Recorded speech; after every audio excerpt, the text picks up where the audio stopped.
All right, so let's see how this looks. I hope it works and doesn't do static. Yeah, it should.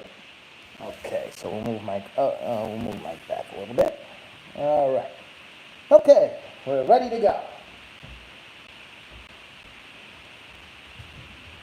Okay, guys, welcome to the Concrete Construction Channel. This is a rebroadcast of the video we did on Saturday. We had technical difficulties with the audio. However, we hopefully have all of this ironed out at this point. I am Mike Otaki. With us is our expert, Mike Schaefer, via the laptop on Zoom. And for some reason, you can't see my follower RW. Put your hand up. Where are you on the screen? There I am. You're behind the laptop. I know I'm behind the laptop. Well, we don't need to see you. You're only going to complain about the air conditioners anyway. Well, I want an air You conditioner. got a face only a mother can love. There you go. So, 78,000 air conditioners, I'd like one. Still cool. it'll only cost New York City $55 million. That's all. It's pocket change. Yeah, meanwhile, you can go to PC Richards and pick one up for like under $100 these days, right? Oh, hey, we need premium air conditioners here. We can't go to PC Richards, son. All right, so we're here to cover the coronavirus, the ramifications it's going to have on the economy, and how we're going to reopen and get things moving again, and how long will that take, the economic recovery. Man, I just can't get RW on the screen. Okay, so there we go. I just have one question. Go ahead, what's your question?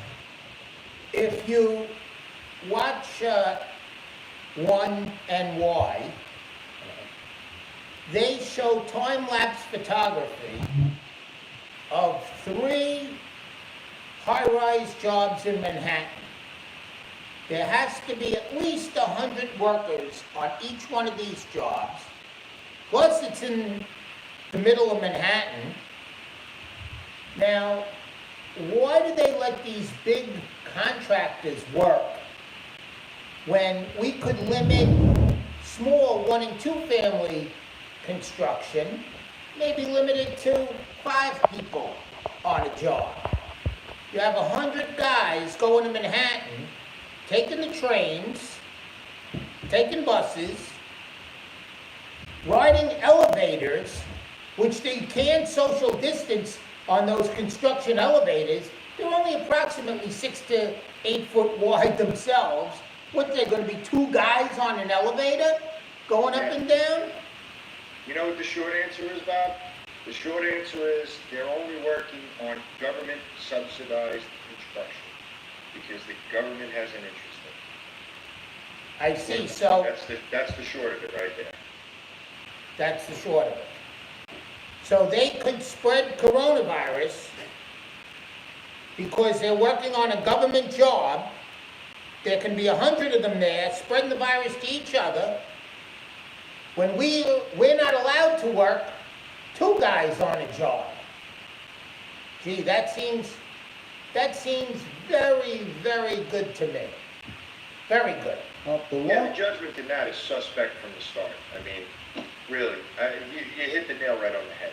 If you look at the CDC's guidelines for construction sites, they couldn't really try to conform to it if they cut their capacity of workers by 50%. And those lifts, there's actually a CDC guideline. You're now only allowed to run the lift with the 50% of the capacity. So if the lift says you can hold 10 people, you're only allowed to run up with 5 people.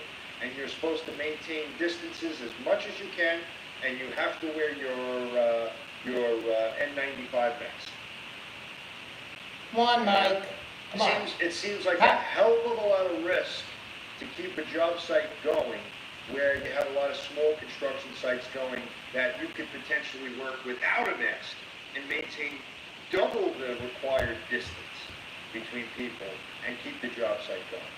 So it's questionable at its base, the decision that was made to allow those sites to continue on. I understand if it's a hospital or a school or a dormitory, but low-income housing, really? Oh, a dormitory, are we gonna need those anymore in the future? I mean, are they gonna be outlawed? I mean, you know, Yeah, after this, who knows? yeah, My no, son's fiance isn't gonna let us to go back to her dorm on college. I wouldn't blame her. I mean, those gotta be the best places for the virus to spread, you know. Oh, yeah, petri dishes. Yeah, Definitely. 100%. So, I mean, who knows what a dormitory will look like after this whole thing is done? Who knows what hotels are gonna look like after this is all said and done? I mean. You know what, hotels I wouldn't be all that worried about. They'll come up with a way to sanitize stuff, you know? That's a commercial, that's a free market business. They'll figure out how to accommodate their patrons. Well, you know what I was thinking, you know, back to the Atlantic City opening on June 1st, which is coming up in what, a week and a half now. How on earth are you going to guarantee, I guess there's no guarantee in life, but how are you going to try to guarantee that it's safe? Because let's say your maid goes into a room that is infected with coronavirus, changing sheets, towels, etc. That person is going to re-sterilize after every room. I mean, I don't know. I guess that could happen, but you pick up a sheet, right? It's all on your body. It's all over you. So, like, let's just say you scratch yourself and then you're touching the clean sheet to put back. You just put the coronavirus back onto that sheet, right? Well, I think one of the things that they're working on, and we're doing this in the construction industry for delivering houses, but they'll probably have one crew to strip the room and take all of the linens and everything out, and then another crew to sanitize the room, and then another crew to remake the room. It's going to cost them more money. Their operating expenses are going to go up, but again, it's free market. They'll just add it to the cost of the room. You're gonna have to. I mean, you know, I just, the construction being closed to me personally is a joke. I understood it in March, right? So when they closed this down, the final day, I said, okay, 1 month. When I talked to the concrete plant, I said, 1 month we're gonna be back, because 2 weeks for the symptoms to come out, let's say a week or two for illness. In a month, they'll let us be back out. We'll be back by May 1st, April 30th, I mean, at the latest. And this is now gonna go on until June, and in some counties, into July and August. First of all, I'd just like to say, construction is not shut down. Construction for the big companies is going as normal. It's not construction shutdown. It's targeted construction shutdown. Why? Because the Democrats, also known as the communists, want to destroy the small contractor. Remember, in communism, you have everybody up there and you got the proletariat. They're letting the big guys build, they're letting the big guys work to make money to be the proletariat. They're destroying the small guys. Why? Because they want to put the communist system in place. That's the reason. Construction is not shut down. It is not. Go to Manhattan. Go anywhere. Plenty of companies, as long as they're large, are working. The small in the rest of the contractor country, is out. Construction was considered essential, so it didn't stop anywhere else. Maybe for the first week or so, while people got their stuff together on job sites and figured out how to conform to the safety standards that came out for this, but it didn't take very long for everybody to get back up and running in most other states. It was just New York that shut down construction sites. And in the outer counties, everything is shut. So it's just New York City that's allowing low income and what they essential construction to continue. Well, that's because communists run New York City. That's what it is. Not a bad, That's the way to do it. Now, the communists now want to give away 78,000 air conditioners. I knew you had to say it on the air. 78,000. Okay? Are you kidding? Where's mine? Who decides who gets the air conditioners? That's even worse, probably. I don't even want to know. Who? His wife, de Blasio's wife, probably showing him the crap. Who decides? We can't afford police. We can't afford to have a new Academy of Police come out. Can't afford it. We're buying 78,000 air conditioners. We can afford that. We can't afford, well, we're gonna have to cut back on the subways and buses. But we can afford to give away 78,000 air conditioners. And who is gonna pay for the fence on the beaches to keep people out of the water? What kind of fence are they gonna build? Nice 8-foot chain link. No, they need an 8-foot plywood fence, Mike, with the little holes cut out so you could see the water. No, it's a city project, so they're allowed to use chain. Oh, but, Because private sector guys have to do plywood. oh, I see. So, yeah, those plywood fences that no one else in the world has to use. I see a development going on in Jersey, that some of the units are gonna be low-income housing. There is not a fence in sight. I mean, there's gotta be over 100 units in this place. I think it's on 9. And there is not a fence in sight. Holes, machines. Now I know why de Blasio went to Europe. He's trying to get the guys that built the Berlin Wall to put the fence on the beach. No wonder he went to Europe. Dead. No wonder. He'll get the guys that built the Berlin Wall. I think they're long gone. There you go. There you go. What a good mayor. Let me tell you, he's just the best. Every time he talks, he's so intelligent, and I just can't tell you. Because he flips and he flops. You know, I saw a fish one time brought on a boat, flip-flop the way he does. We need to wear masks. You gotta wear masks. Oh, well, no, you don't have to wear masks anymore. Oh, okay. New York City is not just the mayor. The New York City Council is chock full of liberal, leftist idiots that just legislate and restrict and legislate and restrict and legislate and restrict more and more and more. It's not just him. He's not the one writing the laws. He's the one signing them into law. So the leftist liberals that are running your city council right now are the ones to blame for all this legislation going on prior to the coronavirus issue. Well, how about the good ideas? Let's think of all the good they've done to help people be able to afford houses. Because we got more homeless now than ever. So let's just take a look. Let's just take just a little bit of a look.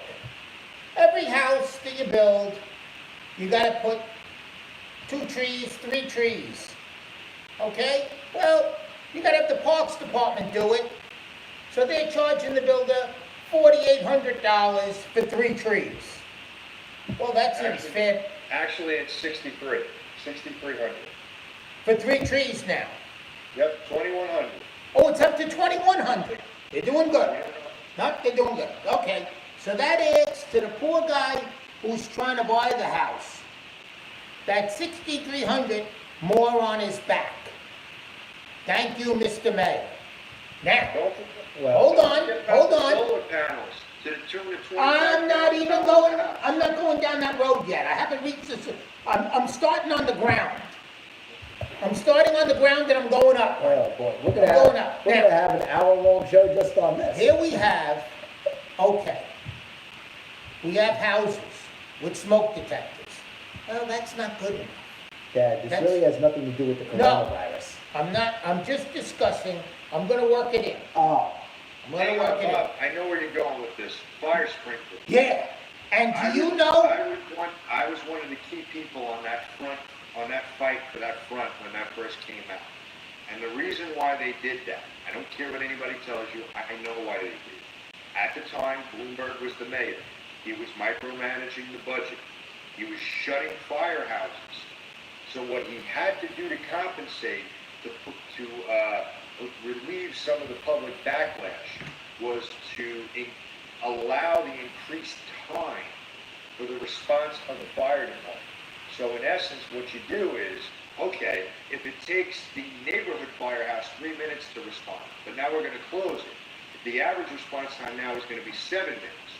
So if we equip the house with fire sprinklers, that will buy us the additional 4 minutes we need to cut our response time back to what would essentially be a 3-minute response. That's what that was all about. Oh, okay, can I ask a question? Sure. I understand that these sprinkler heads only last 10 years and then they begin to leak. Who is gonna pay for the carpet and the floors in a room with the poor working guy if his sprinkler head starts leaking? Who's gonna pay? The poor working guy. Don't worry. This is all, It didn't reduce people's home insurance, it didn't do any of the things that they pitched it to the public, The public heard this and went, oh my God, this is so great. I'm gonna be safe, I'm not gonna have to worry about a fire, my homeowner's insurance is gonna go down. None of it happened. He ended up not closing as many firehouses as he was supposed to. It all became a moot point and cost us roughly $15,000 to $17,000 additional construction cost on a house. okay, so now we're now 17 and 6,300 is 23,300. And what we're gonna do, let's put the roof on now with the new $20,000 solar panels. That will electrify your home and make it that the firemen won't even bother putting the fire out of your house. They're just gonna contain it. Well, you got the sprinkler system. Oh. Because they're not gonna be able to, they can't put water on solar panels if the sun is shining, because the electricity will run back. If the panel is damaged, the electricity runs back and electrocutes the fireman. That's something that the solar panel salesperson never tells They don't tell you that one. But you know what, Mike? That's a good lead-in. Now think about this, okay? So we're up to what? Almost $50,000 in additional construction costs that's been added to the light residential construction industry that we work in, right? Right. It's $50,000 more a house. So now that house that, let's use fictitious numbers for a moment. The house that should have retailed somewhere around $200,000 now went to $250,000. But the market, the actual market is dictating right now that we should be charging around $180,000. So now the builder's out $70,000. Does it make sense to actually build that house anymore? So it goes back to what I was saying to you earlier. It's not the mayor that's pushing this agenda. It's the liberal leftists in the city council that keep pushing these laws. So the thing is, we're going back to Bloomberg. So I mean, we can't really blame Bloomberg for the coronavirus, but we can blame Bloomberg to a point where he put a lot of the power into the bigger companies. Bingo. Whereas the middle class workers are essentially taking a shellacking, because he was the one who instituted the sidewalk program, right? That DOT drives around, specific DOT inspectors, Department of Transportation, drive around. If they don't like the sidewalk, they can give you a violation. Now, this person has 90 days to correct it. If they cannot afford it, the city contractor will come and replace it for you at quadruple, triple to quadruple. And don't worry, if you still can't afford it, that's fine. When you pass the house on to your children, we're going to tack that on with interest to the sale of the house, or when you're transferring it, we're going to make that part of the tax you got to pay when the transfer goes. Yep, so quadruple just went to 10 times. Right. Nice guy. That's Bloomberg, but that's what Bloomberg had did. And one company specifically, which we won't say the name because it's not particularly anybody's fault in that office per se, they ate up all of the work, whereas a couple of guys were bidding against them and getting work. Now one company is just completely taking it over, and they're not even bidding anymore. They just automatically get the work. Yeah. So Public funds being used to help out political allies. Exactly, Age-old concept. exactly. So if, Which will go later on, after all this coronavirus stuff starts to die down, you'll start to see new industries are going to be created. The sanitizing and such like that. They're already on the up and up. I guarantee you there is someone having a meeting with somebody who's in the New York City Council right now, laying out a business model to create new cleaning company. And we specialize in sanitizing for coronavirus prevention. well, that would be the smart move. I mean, look at that company, J.C. Doe. They clean the bus waiting stations all over Staten Island. I mean, that's got to be a tremendous business there. I mean, you know, to hose those down, you know, what could that cost them? I don't know if they're sanitizing them now as well, but years ago they were just, you know, rinsing them with a garden hose attached to the Pressure truck. No, the pressure washer. Oh, they do have a pressure washer. They do have a pressure washer. Oh, well, that's They violate the law by working on a boundary street anytime they During- want. during rush hour, but other than that, nothing else. So we see locally what we're going through here in my neck of the woods, in our neck of the woods. And the coronavirus has just exacerbated a situation that has been developing for the last decade. I mean, really since Giuliani left office, let's be honest, really since Rudy was gone. And now we're going to transition this to, let's touch a little bit on the federal end of this. That with the stimulus packages that they keep wanting to push out, and Trump doesn't really want to do the next package. I know, Mike, you were discussing that earlier, that Pelosi is pushing another package and Trump doesn't want it. I don't think many of the American people want it. No. First and foremost, you have to address the financial scholars in our nation and the history. And it's well known. You can't just keep printing money. 3.3 trillion in stimulus, the Fed chair, the Treasury Secretary, and anybody who matters in finance today have all publicly come out against issuing any more stimulus packages of this magnitude to help such a broad stroke. Because from the last stimulus package, they're seeing that A, the money didn't get out in time, B, the money didn't go to where it was supposed to go, so it ultimately becomes a moot point. Now, Pelosi and the gang, they want to issue another 3.3 trillion. Why? Because in that bill is funding for all of their buddies.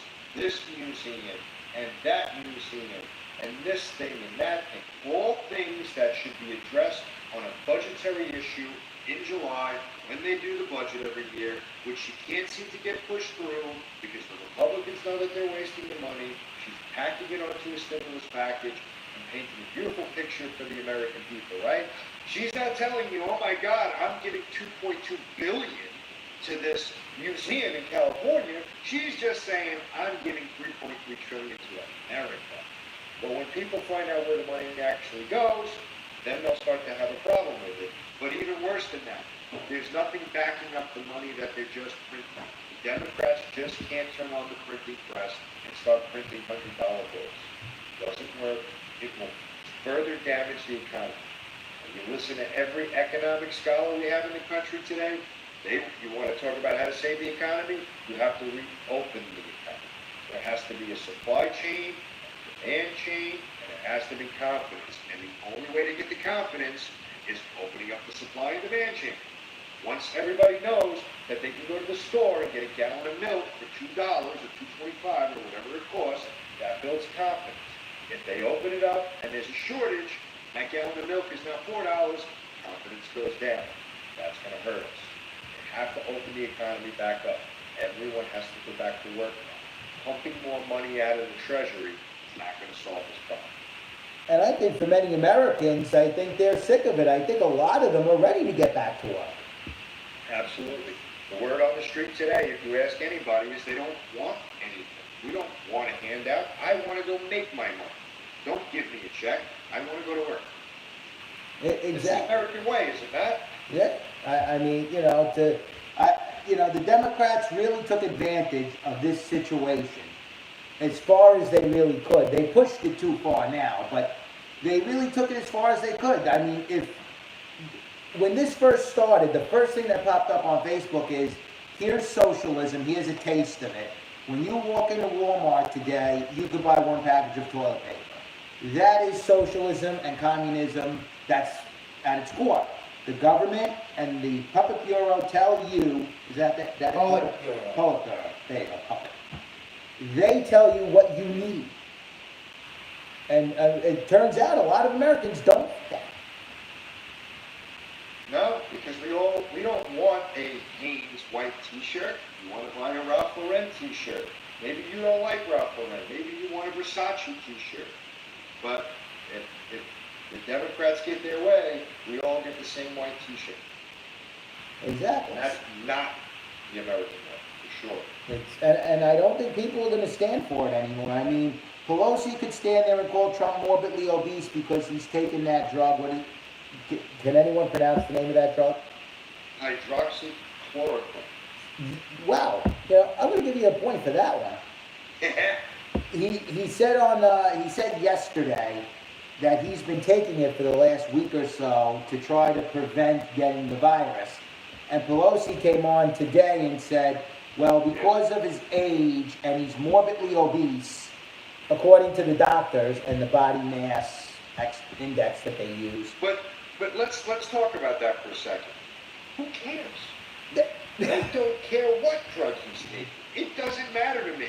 I'm not taking the drug. I have no intention on taking the drug. If he wants to take that and smoke a joint while he drinks a 40-ounce of St. Ides while he's sitting in the Oval Office, I don't care. It's another attempt by the Democrats to shift the attention away from what they're trying to do. Don't look at me. I'm giving you $3.3 trillion. And don't worry about where we're spending it. It's going to America. Oh, yeah, by the way, Trump is taking a stupid drug. What the hell does that matter anyway? It just seems like our politicians are so determined to undermine each other that they really are losing sight of what they're really supposed to be doing. Yes, I think coronavirus made a major the politicians in America today were exposed. They're not leaders. They're just people that said, hey, I could run for office tomorrow. And they're really not qualified to be a leader in any type of serious situation. When everything is good and flowing and nice, it's easy to be the leader because you really just don't have to do anything when it's running good. When things are running well, you just gotta, be there. Right away. And now, all of a sudden, they need to lead and go by example, and they're failing across the country. I mean, well, one of the things I think a lot of people are misinterpreting or misunderstanding, maybe misinterpreting or just missing the point altogether. These people are elected by the American people to represent the American people. At what point in our history did the politicians turn around and say, this is what you need? I don't want you to tell me what I need. I know what I want, and I want you to go get it for me. That's why you're elected. I want you to go to Washington and tell the rest of the country, hey, I'm from Staten Island. My people in Staten Island are telling me they need a new road, they need a new bridge, and we have to fund it. When did it become Nancy Pelosi standing there telling us what we need? That's not what an American politician was for.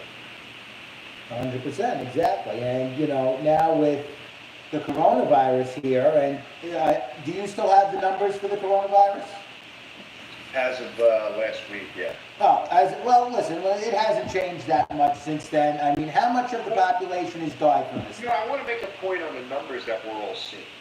Because when you turn on the news, no matter what news station, they have that ticker going and you're seeing positive cases, right? They put a number out there. So I'll use my number, which is a couple of days old at this point. But they were saying 1.45 million confirmed coronavirus cases in America today. Okay. Now, if you tested positive on March 15th, the virus lasts, let's say, 2 weeks. It's 14 days. It's now 9 weeks later. Why is that positive test still in these statistics? Because they don't count anymore. If they didn't die, they recovered, that person should not be included in the statistic anymore. And that's the problem with a lot of what the American people are seeing in the media today. They keep seeing these statistics. 1.45 confirmed cases, 87,000 dead. But they're not showing how many people recovered. And that is a major problem. Absolutely. I think they mentioned this morning we eclipsed 90,000 now. But the point is, what is that, like 0.003 or something? It is 0.0. If you took the numbers based on what I had the other day, based on 330 million Americans, Right. 1.4 or 87,000 dead, that's 0.026% of the population. It's a fraction of a fraction. At that point, is it really a discussion point? Because then we can start to discuss other things that are big killers in America today, which trump coronavirus by huge numbers, if you ask me. You know, we were talking about heart disease. 650,000 Americans die every year of heart disease.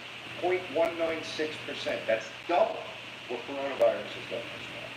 Cancer, 600,000. That's just short of the 0.19% number. Lower respiratory numbers, 160,000. That's a fraction of that number. It's insane the way they're trying to justify this whole thing with statistics. We're not taking away cigarettes because it causes lung cancer and kills how many people, how many Americans a year. We're not shutting down McDonald's for selling us saturated fat in their French fries. That kills more Americans today than coronavirus does. But coronavirus killed 87,000 people as of, what was it, Monday? As of Friday. So, Right, yeah. we have to shut the country, the economy, and everything else down because we have to save American lives. It's not about saving America. It's about pushing forth your agenda, and you have an excuse to do it. Before they didn't have an excuse, so they were trying to say that Trump touched this woman inappropriately, or he did this with Russia, or whatever crap they could have come up with. Russia is the last country that wanted Trump to get elected because him and Putin do not, see eye to eye. Yep. Donald Trump being elected to office was not a good thing for Russia. Wasn't. Hillary was their buddy. I mean, I would think Hillary would be the one that they would have wanted to push across the finish line because she would have given them just about anything for, $20.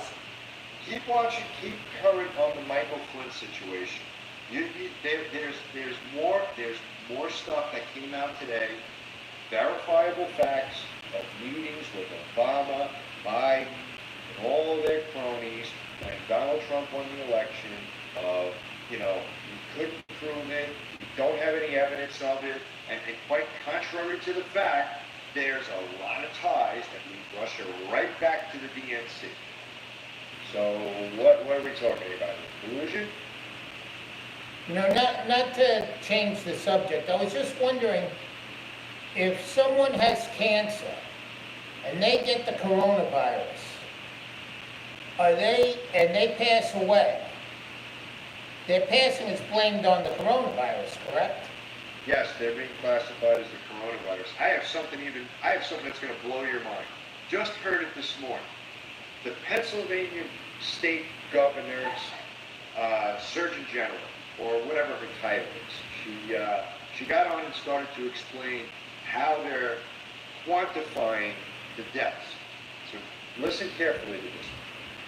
If you're an elderly person and you live in a nursing home in Dauphin County, which is where Hershey is, but your original residence was Lebanon County, and you died, your death goes under the coronavirus deaths in Dauphin County, where your home was, and it also goes against the death count in Lebanon County, where you were originally residing. So every time one person died, but they got counted twice. Oh, it sounds like how the Democrats want to vote. It's out there. It was in a press release this morning. I watched it with my own eyes. I heard her say it. There was, One person dead. So now they're saying, I don't have the numbers in front of me, but I think it was somewhere around 8,000 dead. And 2/3 of that were nursing home deaths. yes. So 2/3, let's make the math easy and say it's 50%. Let's say 50% of nursing home deaths out of the 8,000. That's 4,000 people. But they were counted twice.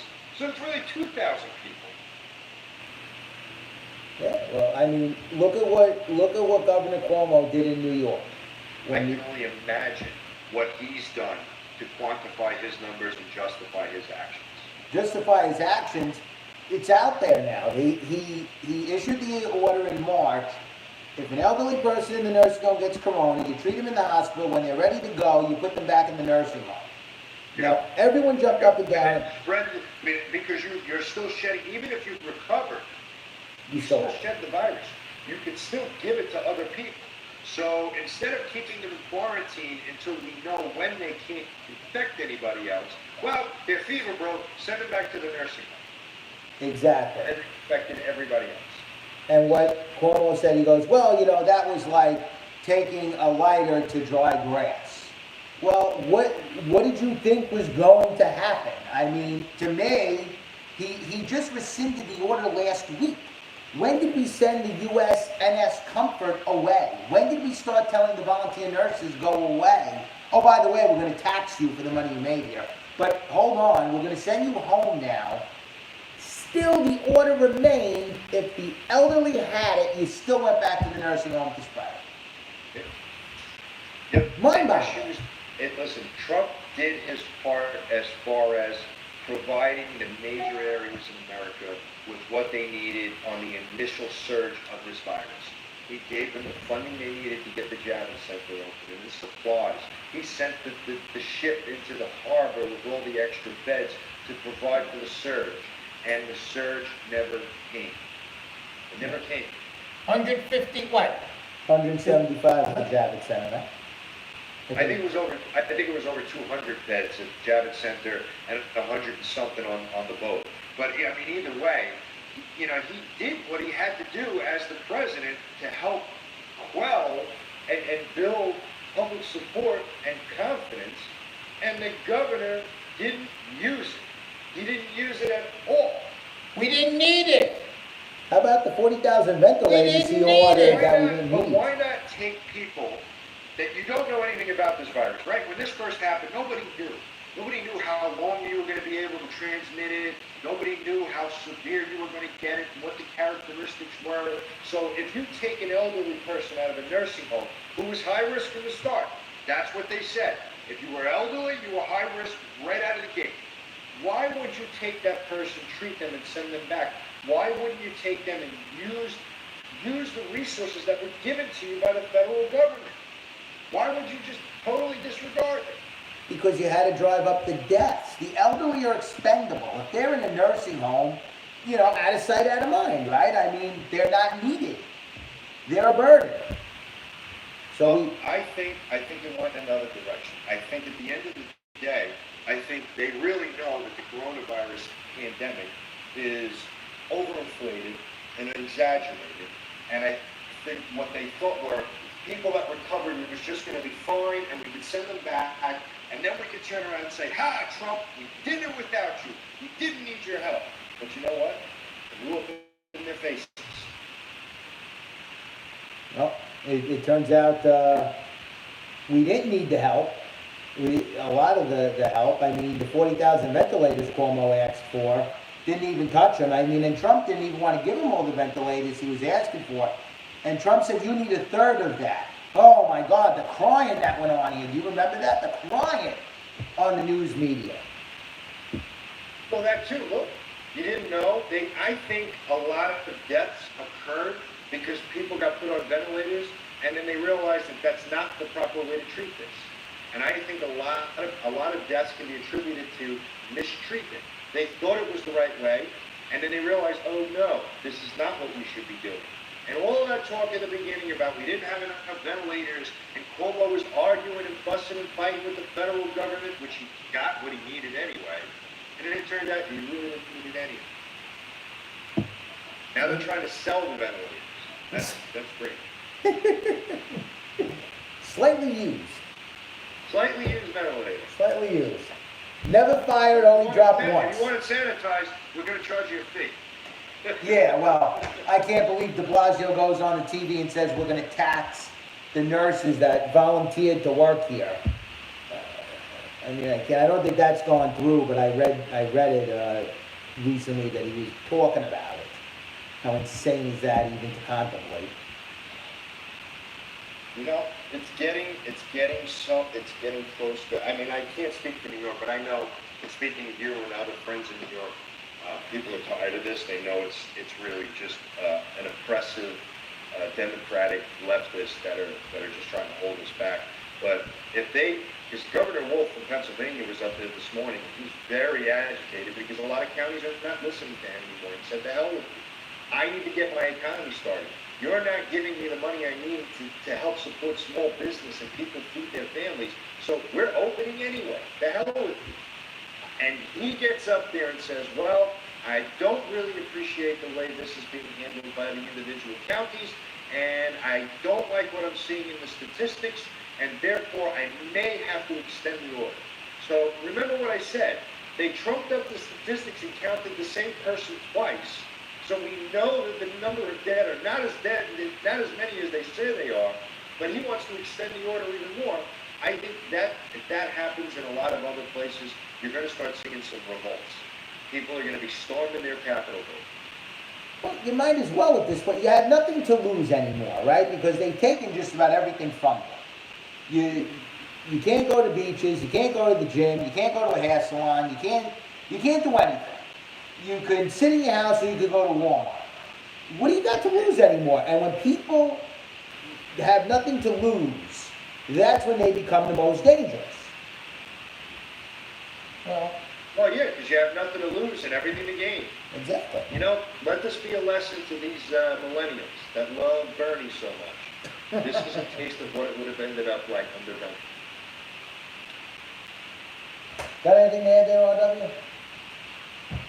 I think what it really comes down to is that it's a political game. It could have been handled differently. We could have, I believe, we could handle the virus differently with making sure people stay distant, operate small businesses, let them reopen, let them be cautious and open. Okay? If you can fit 100 people in a restaurant, you can fit 50 people. If you can... That also, therein lies the problem as well with that, okay? I have some friends, you do too, that will operate restaurants, right? So when they introduce their restaurant business model, how many meals do I have to serve today to turn a profit? And then that equates to a number of tables. And I'm not saying we shouldn't be responsible about this, but we also have to think about the ramifications of limiting business. Now again, this federal government meddling in our free sector. If an average restaurant seats, I don't know, let's say 10 tables, and his business model is based on 10 tables and serving that many tables every single night for however many hours he operates. And now you're going to turn around and tell that operator, that restaurateur, you can't serve 10 tables because of social distancing rules. We have to limit you to 5 tables. Well, now he can't turn a profit. So did we really help by letting him open? Okay, let's handle it this way. How good is that restaurant guy doing being closed? Certain restaurants are operating differently because they've taken advantage of the situation and being clever businessmen found ways to make money. They got contracts for hospitals and they got contracts for nursing homes and they're producing meals. But that's going to dry up, right? Those contracts they're going to end, and at some point they're going to have to open their doors to the public again. And where I'm going with this is, it's a free market in America. Let it be a free market. It is my choice to go and sit in that restaurant and take my chances on catching a virus that I believe is tantamount to the flu. I would've let them It's operate. not up to Big Brother, it's not up to the leftists, it's up to me. Which also, being a middle-class American, I don't get free medical. I have to pay for my own medical insurance. So if I get sick, what does it matter to the government anyway? I go to the hospital, I get treated, it's on my dime. They forced me to have medical insurance, and now I can use it to cure myself of coronavirus because I wanted to go out and enjoy myself in a restaurant, and they're telling me I can't do that. See, I would've never shut down anybody. I would be now at 75% of occupancy. I never would've I shut, just don't, I never would've shut the restaurants. I don't see how further allowing the government to interfere in our free market helps us. Well, I think what he's trying to say is what the political leaders should have done was, rather than just doing a shutdown across the board of all non-essential businesses, which I don't know, I want to meet the man or woman who decided who's essential and who's not, because to me, the gym is essential to keep people in shape and healthy, right? They have a good immune system. They don't get to be overweight. To me, the gym would be essential. You know, Michael, who thought up the definition of essential? If you look it up in the dictionary, what's essential to me may not be essential to you. I'm essential to me. I'm essential to my children, matter of fact. Forget about myself. I'm essential to the children. My children, my wife, my household. I am essential. right. But, you know, and like, okay, you could say a hair salon, you don't. They needed to treat the surge of infection. I have a feeling that they're trying to shut us down here. I feel, I went, before the shutdown, which happened on a Friday, Right. I went to get a haircut on Thursday, and the people had masks on, and they changed a towel where you lay your head down to wash your hair. They would change the towel all the time. Every person had a different towel when you put your head back. And I think things could have been handled differently instead of shutting everything down. I just feel that way. Bob, I have the privilege lately because my wife is going to school to do nails. She wants to open up a nail salon, so she's got to take state boards and everything. And if you look at each state is individual, but they all pretty much follow the same regulations. If you look at the required sanitizing and cleanliness that these places have to adhere to, in some instances it's equivalent to that of a doctor's office. You were less likely to get the coronavirus in a barber shop than you were going to the park on a jog. My wife is standing in the background right now going, yeah.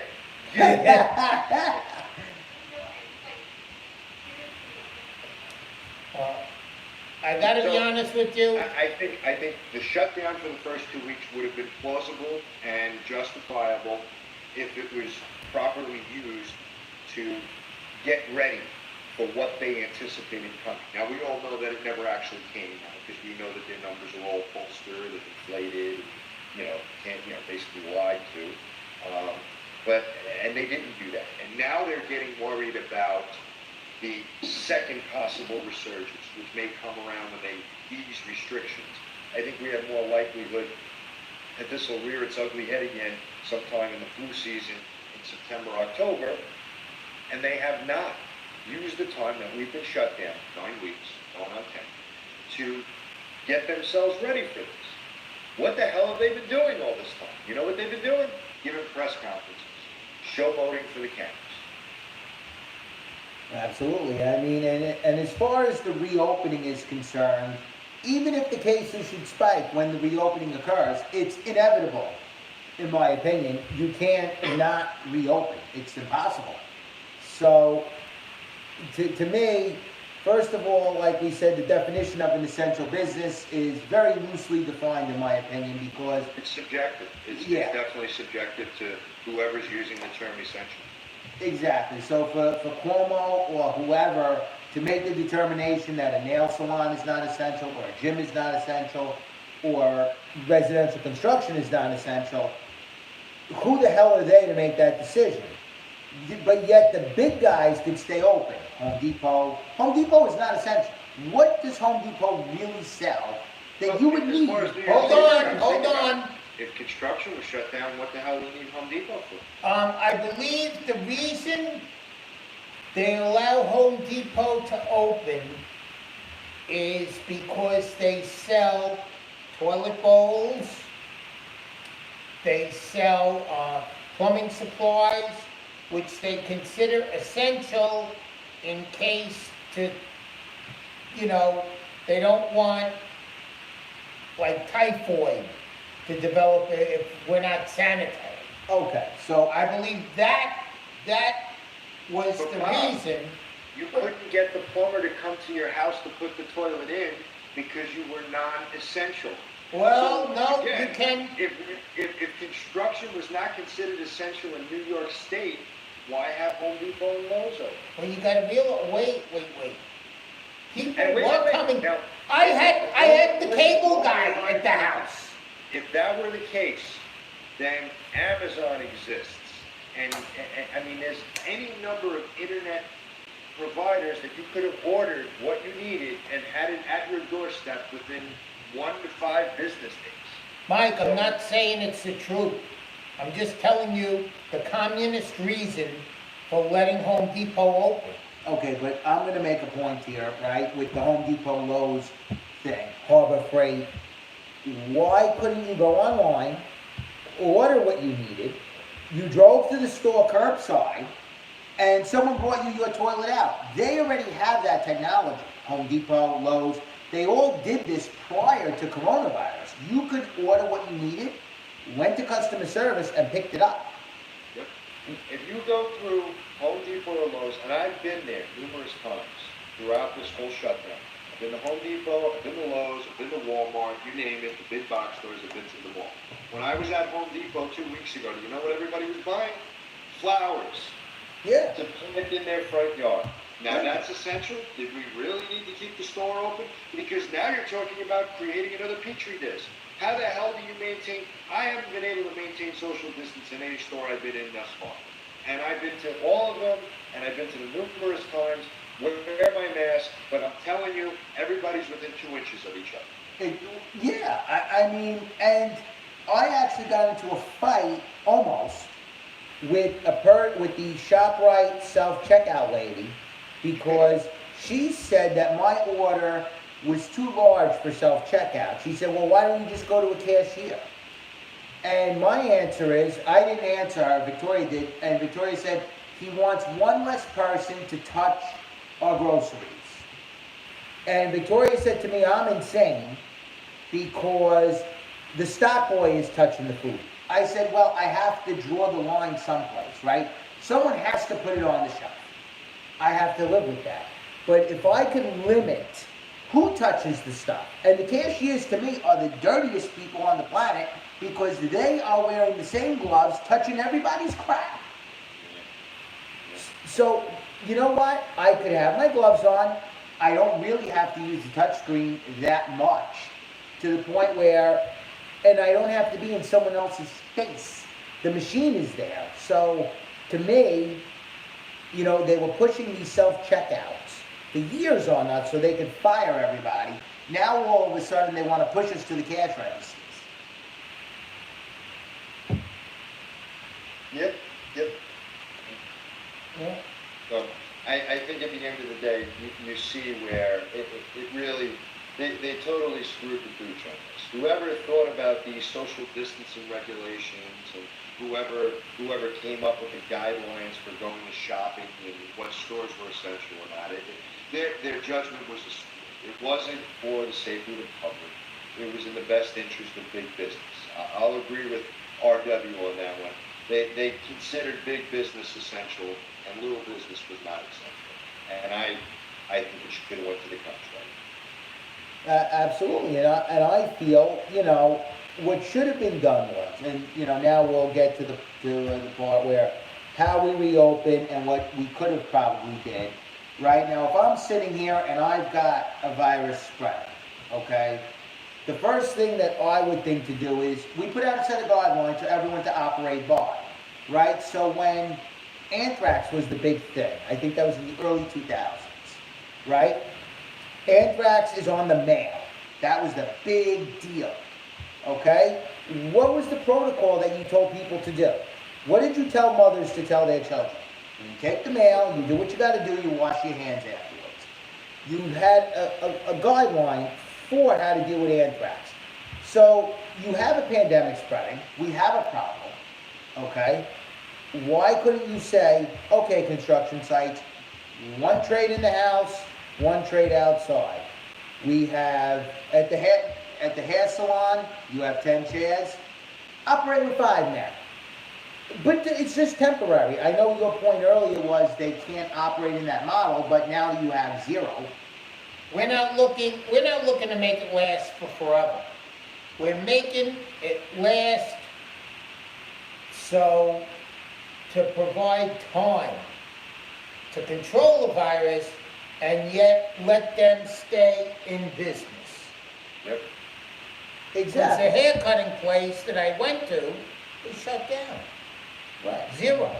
You have restaurants like let's use Trattoria Romana as an example, or Michael's Martinis and Meatballs, or Ariana's, right? I mean, these places are not takeout places. No. There is no business model that these owners can come up with that's going to change that.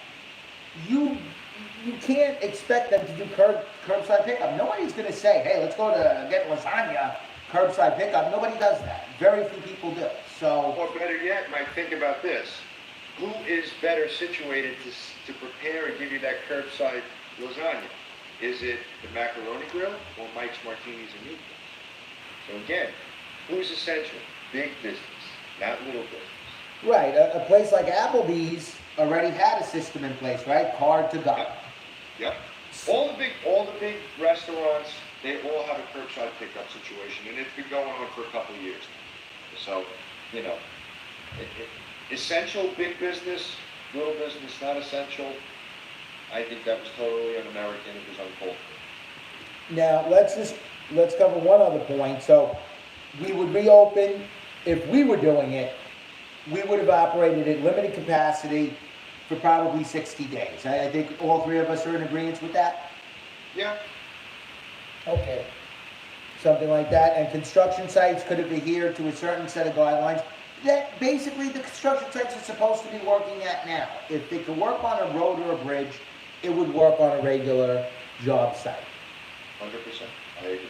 And the last point that I would like to make before we have to sign off is with the schools, the education of our children, which I know has nothing to do with concrete or construction, but we have to touch on it at some point because you need people educated and you need people to lead the people who aren't educated in business, right? So the educated people will be in business, the less educated people will be the workers.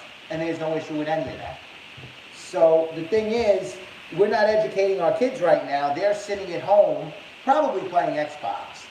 And Cuomo, a few days ago, was trumping the idea of how remote learning with Bill Gates would be the greatest thing since sliced bread. And then a day or two ago, he comes out and says, that's not really a feasible idea. Well, let's talk about that a little bit, because in Pennsylvania, we don't use textbooks anymore. Every kid, when they're registered in school, they get an iPad, Apple iPad. My children have it. So we were seamless. We went from in-class learning to distance learning overnight. Now the problem with that is, you don't actually have a teacher standing there explaining this to you. They're giving you an assignment and they're relying on the parents to work on this with their children.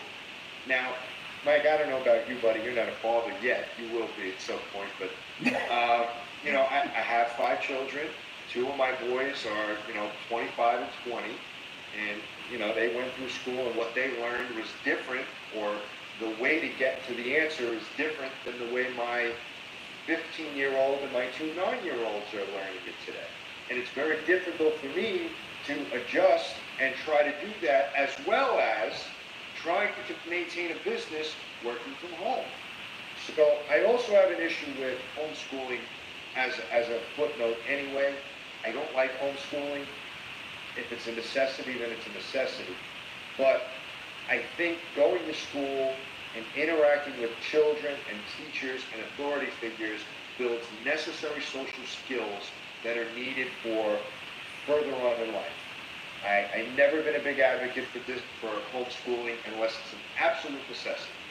So I wasn't for it at all. Right now it's a necessity. I'm dealing with it. I'm doing the best I can. My kids do, 12 o'clock every day we sit down, school talk. We do our schoolwork, and then they're free to go about their business that day. But you're right, a lot of children are not doing it, and a lot of states weren't set up the way Pennsylvania was, or at least my school district is. And yes, I think a lot of children missed out on some crucial time, because this time of year, right, let's face it, they're coming towards the end of the school year, so the teachers is really starting to jam them with information and stuff that they've got to get in before the school year's over.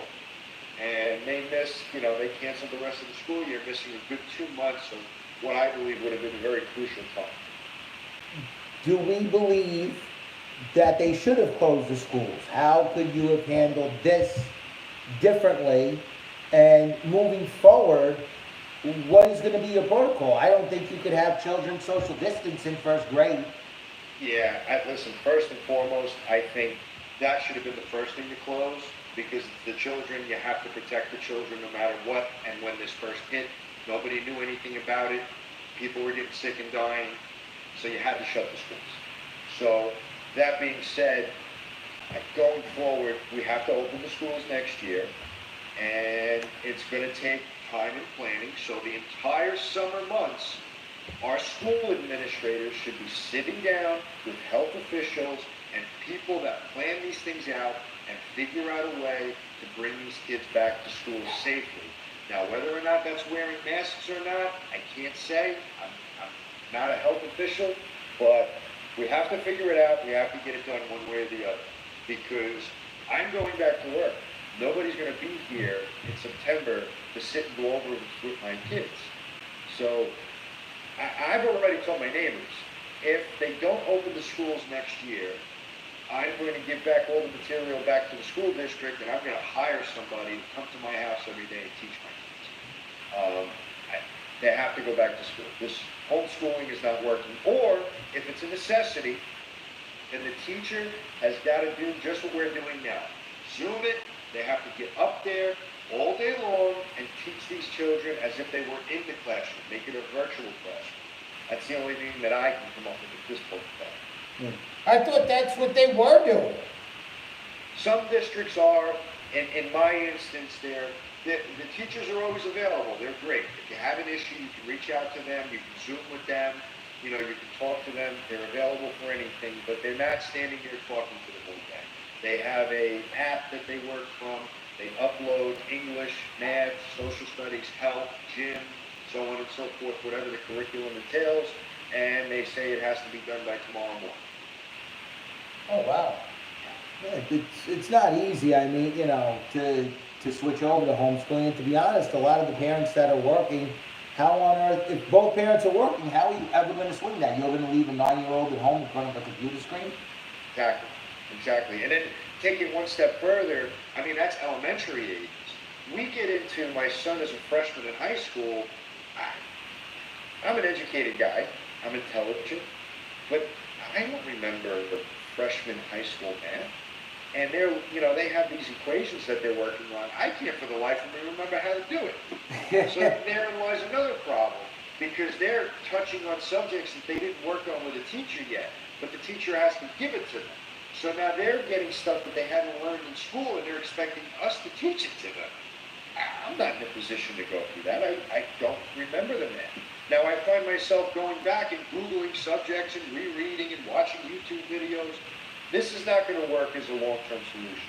We have to get the kids back to the school next year. Well, gonna be, I would hate to be the person who was gonna be in charge of that. I mean, in New York, that guy Carranza, he doesn't know what he's doing anyway, so I guess it's easier for him.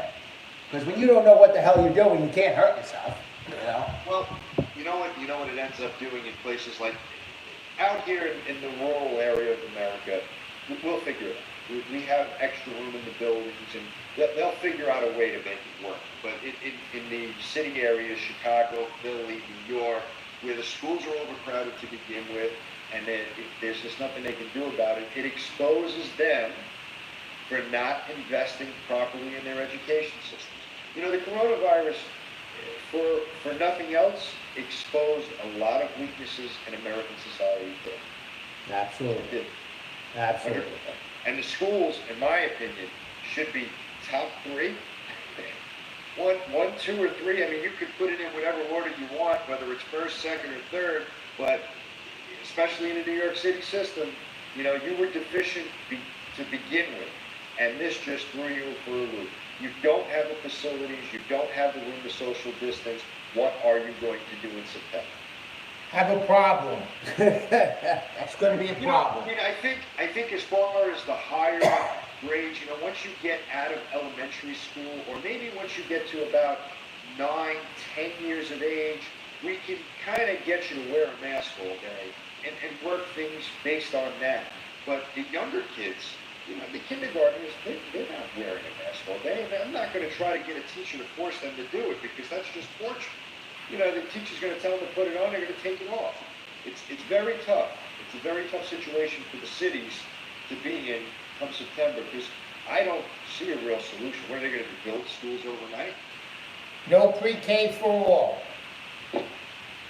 That's what's gonna have to happen.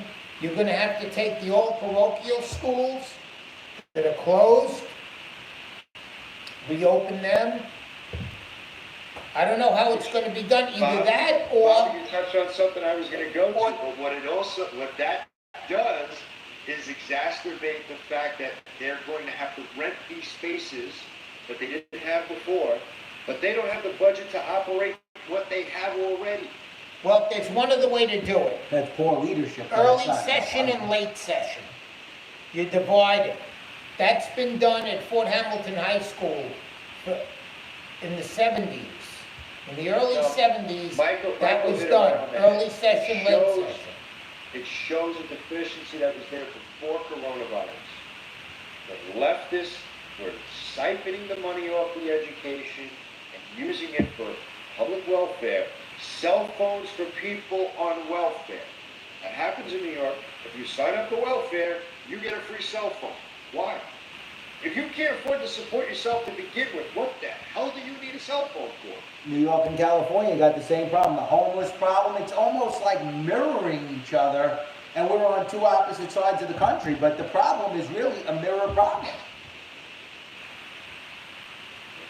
It was a problem to begin with, and now, and this is what goes to the core of what's happening in New York, Mike and Bob. It's a political pissing match for the governor, the mayor, and everybody in between who's trying to hold Trump's feet to the fire to bail them out because they mismanaged their funds to begin. Exactly, and I don't think President Trump is going to give them that money, and I don't think nor should he. I don't think nor should he. We're one of the highest taxed states in the country. I think we're in the top 10. Exactly. So, Mike, think about this. I pay $2,200, $2,500 a year in property taxes, and then I think we get a separate school tax bill every quarter for like $75 or something like that. How the hell can an area like this that takes in such a fraction of the revenue that the city of New York does provide each kid in the school district with a freaking iPad? But New York City, they're overcrowded. The buildings have lead, asbestos. I mean, they don't have the teachers. They can't pay the teachers a fair rate.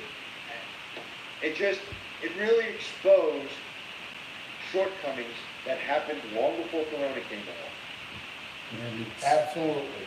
It certainly did, and you know, the school person, Carranza, he was issuing a new budget today, but he's promoting a load of people to supervisory positions that's gonna skyrocket their salary. These people who are around now, should they really be promoted? Shouldn't they be fired?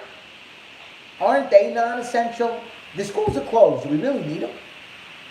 No, in my opinion, as far as that goes, if you're not actually teaching kids, the only person that's essential is the janitorial staff, because they maintain the premises.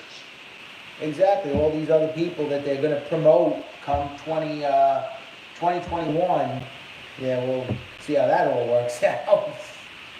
The only way that this changes for the better after this is if the American people stand up and vote. In And November. they have to turn around and stop voting for the best-looking guy that talks the best on CNN. It has to stop. The political structure in our country has to change that. It has to change. Because if it doesn't change, we're destined to fail, like all other democracies before us. And we will inevitably become a communist state. And you see how that worked for the Soviet Union, what was that, 50-something years that worked, from World War II to 91, I believe? So it didn't work out so well for that. They were communists long before World War II. Oh, was it? Okay. But yes, on to your point, yes. It 1918. doesn't work. Democracy can work, but you have to be fair and honest with it. And up to this point, the politicians in our country have not been fair, they have not been honest, they have not represented the people that elected them to represent them. Absolutely. Well, guys, I thank you very much for your time. Mike, thank you very much for coming back on after our technical difficulties. Thanks for having me back on. Absolutely, and hopefully next time we do this, we'll have something better to talk about than the morbid outlook on this country so far. Yeah, maybe we could talk about TNA. I dig that. Just remember, ladies and gentlemen, if you want an air conditioner, it's 1-800-Bill de Blasio. Again, that number, 1-800-Bill de Blasio, free air conditioner, first come, first serve. 78,000 of them. 55 million. Don't worry about the 55 million. Don't worry, you get it for free. Don't worry, But- you get it for free. If you couldn't afford an air conditioner to begin with, how can you afford the electric bill that's going to come from said air conditioner? Don't worry, you don't have to pay the electric bill, coronavirus. Don't pay your bills. Yeah, and you can't be evicted either because there's a moratorium on evictions right now. There you go, Don't coronavirus. pay rent either. Absolutely. And on that note, we'll say good night. From Staten Island, everyone, have a good night. Mike, I will Take care, talk Mike. to you tomorrow. You got a buddy, I'll talk to you then. Have a good night. Okay, Coach. Take it easy. No walking allowed. You a good boy. You didn't walk through the whole thing. Good dog, good dog.